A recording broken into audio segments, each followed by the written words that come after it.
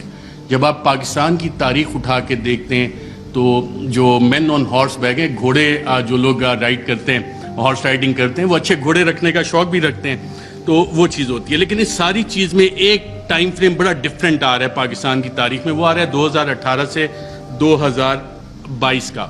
اس دوران میں authoritarian consolidation بھی ہوتی رہی۔ اتھارٹیرین کنسولیڈیشن اس طرح کے جو پرانے ایسٹس تھے جن پہ کرپشن کے مقدمات تھے ان کو بھی بچایا جا رہا تھا، دوسری طرف ایک حکومت کوشش کر رہی تھی کہ جی ہم نے ڈیموکریٹک کنسولیڈیشن کرنی ہے، اس کو روکا بھی جا رہا تھا، اور اکاؤنٹیبلٹی اس کی بہت بڑی مثال ہے۔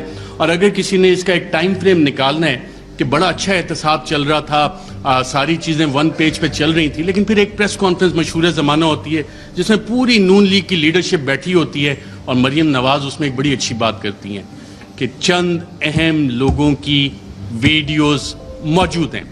اب ماشاءاللہ سارے وفاقی وزراء کابینہ بیٹھی ہے، سابق وزیر اعظم بیٹھے ہیں، اس کے بعد احتساب کے مقدموں کا کیا ہونا شروع ہوا؟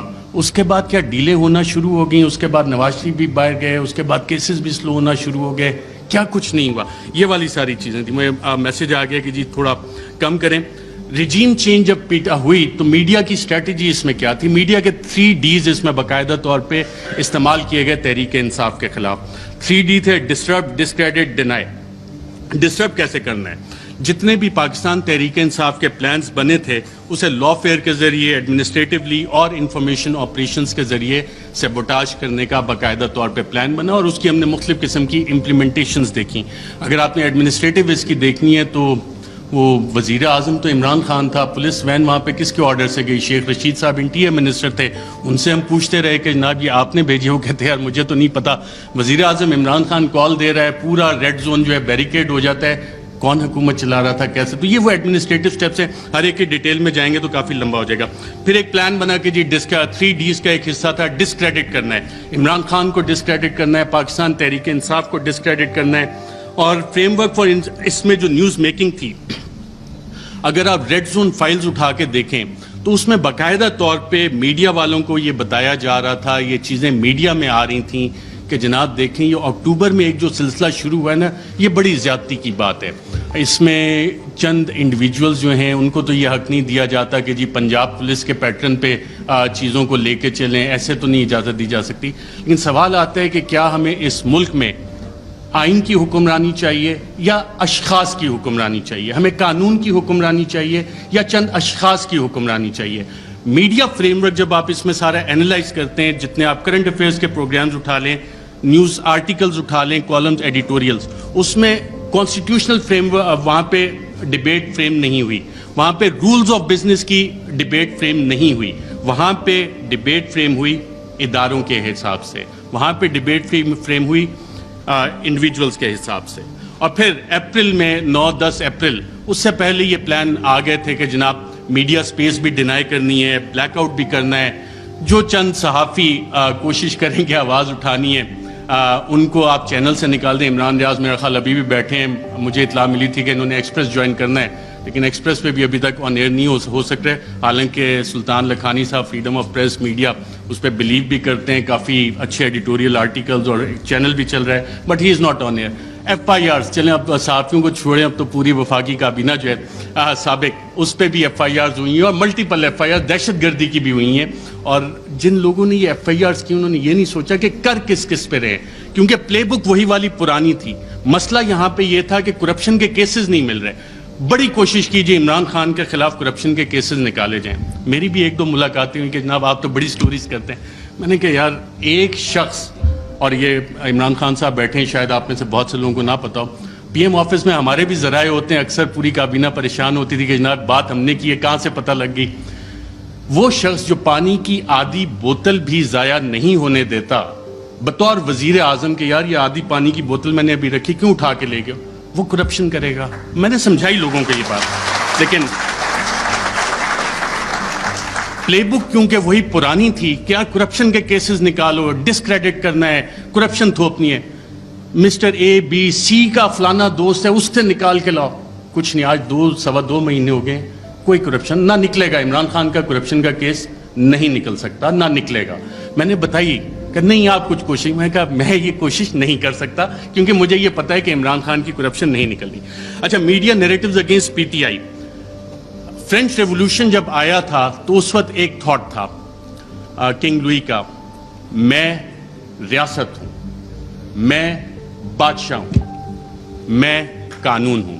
اور یہی چیز ہم نے دیکھی کہ جب میڈیا نیریٹیوز PTI کے خلاف بن رہے تھے. ابھی حال ہی میں آپ اگر آئی ایم دا کنگ کا دیکھ لیں, the king can do no wrong. King ہمیشہ, جو بادشاہ ہے وہ ہمیشہ اچھی چیزیں ہی کرتا ہے.